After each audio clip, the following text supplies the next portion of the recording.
오늘 우리에게 주시는 하나님 말씀은 누가복음 8장 1절에서 15절입니다.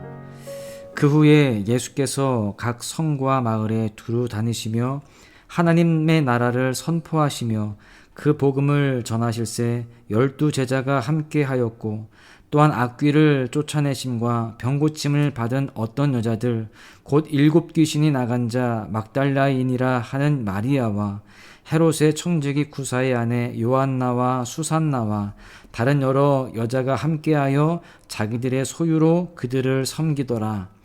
각 동네 사람들이 예수께로 나와 큰 무리를 이루니 예수께서 비유로 말씀하시되, 씨를 뿌리는 자가 그 씨를 뿌리러 나가서 뿌릴새 더러는 길가에 떨어짐에 밟히며 공중의 새들이 먹어버렸고, 더러는 바위 위에 떨어짐에 싹이 났다가 습기가 없으므로 말랐고, 더러는 가시떨기 속에 떨어짐에 가시가 함께 자라서 기운을 막았고, 더러는 좋은 땅에 떨어짐에 나서 100배의 결실을 하였느니라.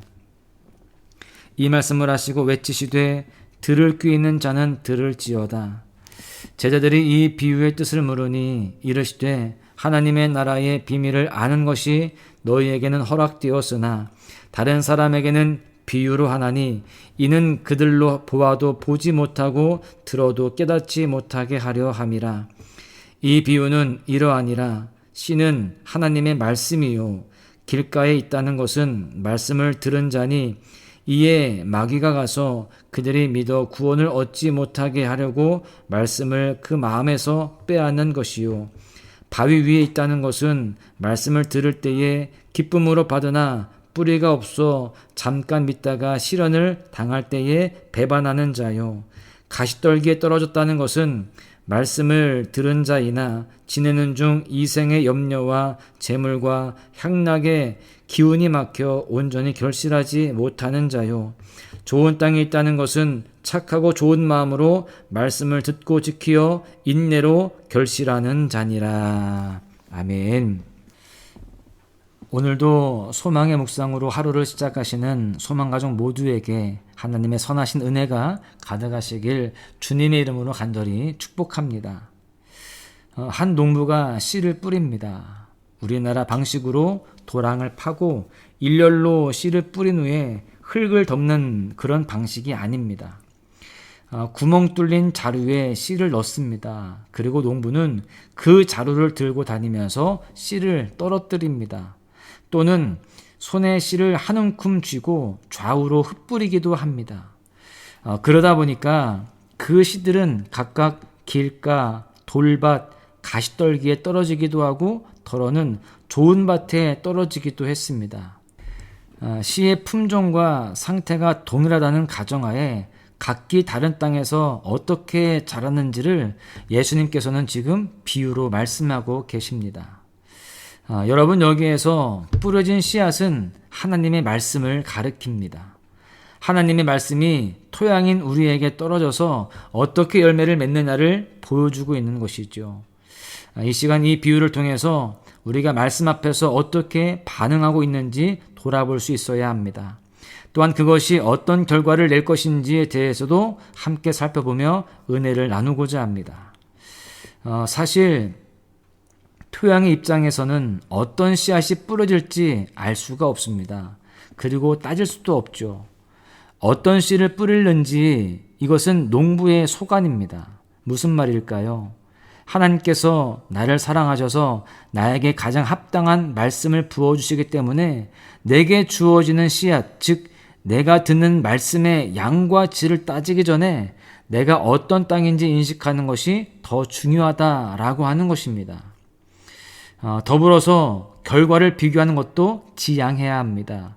30배, 60배, 100배의 결실을 맺는 것에만 관심을 가지고 다른 사람과 자신을 비교한다면 내가 어떤 토양인지를 놓치기가 쉽습니다. 가장 중요한 것은 내가 어떤 토양인가 라고 하는 것이죠. 오늘 말씀은 좋은 땅 이외의 땅, 즉 길가, 돌밭, 가시떨기에 씨앗이 떨어지면 어떻게 되는지에 대해서 경고하고 있습니다. 함께 구체적으로 살펴보면서 내가 어떤 토양인지를 점검할 수 있기를 축복합니다. 첫 번째는 길가에 떨어진 씨앗입니다. 길가는 사람들이 많이 다녀서 굳어버린 땅입니다. 땅이 갈려있지 않아서 씨앗이 파고들 수 없고 뿌리를 내릴 수도 없습니다. 새로운 생명의 자리를 잡기에는 너무나 단단합니다. 이것은 지식이 많고 경험이 많아서 스스로 세상의 원리와 사람을 다 파악하고 있다라고 생각하는 사람을 말하는 것입니다. 이렇게 자기 스스로 세상을 많이 알고 있다라고 생각하기 때문에 이런 사람은요, 완악합니다. 그러다 보니까 자신을 향한 말씀을 의심하고 또 쉽게 무시하게 되는 것이죠. 게다가 이렇게 길가에 뿌려진 씨앗에는요, 원수까지 공격을 합니다. 5절에 보니까 더러는 길가에 떨어짐에 밟히며 공중의 새들이 먹어버렸고 라고 기록하고 있습니다. 밟는 이와 공중의 새들이 바로 원수라는 것입니다.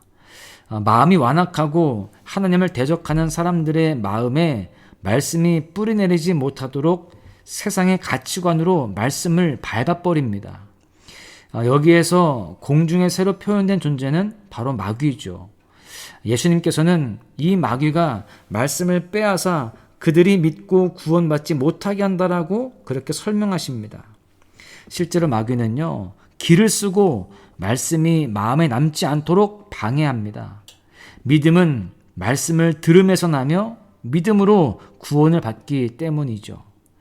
그렇기에 우리는 하나님께서 허락하시는 예배의 자리라면 설교자가 누구이든 또 그 말씀이 어떠한 내용이든 하나님께서 그 말씀을 듣게 하신 이유를 찾으면서 말씀 앞에 겸손해야 하는 것입니다.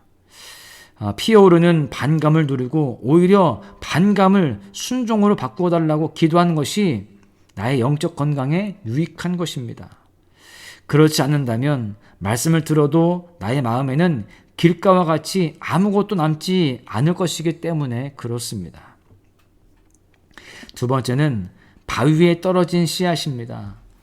바위 위에 뿌려진 씨앗은 다행히 싹이 나왔지만 오래 버티지 못합니다. 뿌리를 깊이 내리지 못해서 성장할 수 없어요. 결국 태양에 말라버립니다.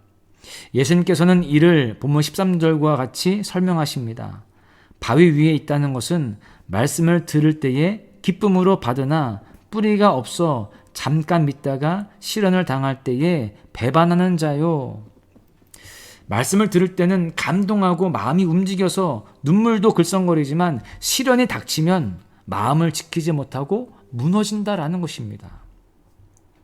신앙생활에서 필수 불가결하게 찾아오는 것이 있다라고 한다면 바로 시험이죠. 자신의 연약한 부분을 찌르는 시험이 반드시 찾아오는데 그때 넘어질 수 있는 겁니다. 본문에서는 이것을 배반한다라고 번역해요. 이 단어는요, 하나님으로부터 떨어져 나가는 것을 의미합니다. 기쁨으로 예수님을 따르다가도요, 위협과 손해 앞에서 여러 가지 시험 앞에서 주님을 떠나가는 사람이 바로 바위와 같은 사람인 것입니다. 세 번째로 가시떨기에 떨어진 씨앗이 있습니다. 이 가시떨기 밭에 떨어진 씨앗은 어느 정도까지는 잘 자랍니다. 문제는 가시덤불 때문에 더 이상 자라지 못하고 성장을 멈추게 된다는 것이죠. 여기에서 가시떨기는 세상의 염려와 재물의 유혹과 기타 욕심을 의미합니다. 이런 사람은 겉으로 볼 때 예수님을 잘 따르는 것 같지만 어느 정도까지 자라다가 세상 염려와 또 재물에 대한 욕심 때문에 자라지 못하는 거예요. 결국 아무런 열매를 맺을 수 없는 것입니다. 그런데요, 이 가시떨기라는 것은 특징이 있습니다. 어떤 척박한 땅에서도 잘 자라난다라는 것입니다. 여러분, 그렇습니다. 가시떨기는 특별히 신경을 쓰지 않아도 스스로 잘 자라기 때문에 항상 잘 관리를 해야 되는 것입니다. 마찬가지로 우리 마음도 계속적으로 돌아보며 관리해야 합니다. 만약 우리 마음을 잘 관리하지 않는다면 옛날 습관이 다시 살아날 것입니다. 세상의 염려와 재물의 유혹과 기타 욕심이 올라온다는 것이죠. 그런 이 가시들이 끊임없이 올라오게 되어지면 우리는 열매를 맺을 수가 없는 것입니다. 그렇기 때문에 우리는 날마다 우리의 마음과 심령을 끊임없이 돌아보고 관리해야 할 줄로 믿습니다. 날마다 말씀의 검으로 치료하고 성령의 능력으로 보살펴서 영적인 가시를 다 잘라내야 할 줄로 믿습니다. 결론의 말씀을 드립니다. 좋은 땅에 떨어지면 씨앗이 무성하게 자라서 결실을 합니다. 그러면 어떻게 좋은 땅이 될 수 있을까요? 밭을 경작하시는 주님의 말씀을 믿을 때 내 마음이 경작되는 것입니다. 15절을 보십시오. 좋은 땅에 있다는 것은 착하고 좋은 마음으로 말씀을 듣고 지키어 인내로 결실하는 자니라. 말씀을 듣고 지켜라고 말씀하죠. 다른 성경에서는요, 말씀을 듣고 받아라고 표현하고 있습니다. 말씀을 들을 때마다 그것을 하나님의 음성으로 듣고 받고 순종하는 삶이 우리에게 필요한 것입니다. 청교도 신학자 존 오웬은 이렇게 말합니다. 그러므로 설교를 듣는 지금 이 순간 성도에게 이보다 더 중요한 시간은 없다. 좋은 땅에 있는 사람들의 모범이 본문 서두에 등장하죠. 바로 말씀을 사모하는 사람들입니다. 12 제자들 외에도요, 여인들이 있는데 막달라 마리아, 구사의 아내 요한나와 수산나가 그들입니다. 우리도 말씀의 귀를 기울임으로 우리가 하나님께서 허락하시는 열매가 열리기 가장 합당한 좋은 땅이 되기를 주님의 이름으로 간절히 축복합니다. 빌립보서 1장 9절에서 11절까지의 말씀을 보십시오. 내가 기도하노라 너희 사랑을 지식과 모든 총명으로 점점 더 풍성하게 하사 너희로 지극히 선한 것을 분별하며 또 진실하여 허물 없이 그리스도의 날까지 이르고 예수 그리스도로 말미암아 의의 열매가 가득하여 하나님의 영광과 찬송이 되기를 원하노라. 아멘. 소망의 묵상으로 하루를 시작하시는 소망의 가족들 모두가 이렇게 들려지는 하나님의 말씀을 잘 받는 좋은 땅이 되어서 말씀을 통한 하나님의 축복의 열매를 풍성히 맺기를 축복합니다. 하나님의 선하신 손길로 인하여서 삶의 축복의 열매가 30배, 60배, 100배로 풍성하게 맺어지게 되어지고 그로 인하여서 기뻐하는 은혜 하루가 되시기를 주님의 이름으로 간절히 축원합니다. 주의 보좌로 나아갑니다. 주의 얼굴을 바라봅니다. 두 손을 들고 겸비함으로 하나 되어 주께 나아갑니다. 주의 은혜에 목마릅니다. 주의 음성을 사모합니다. 두려워 말라 평안하라 강건하라 강건하라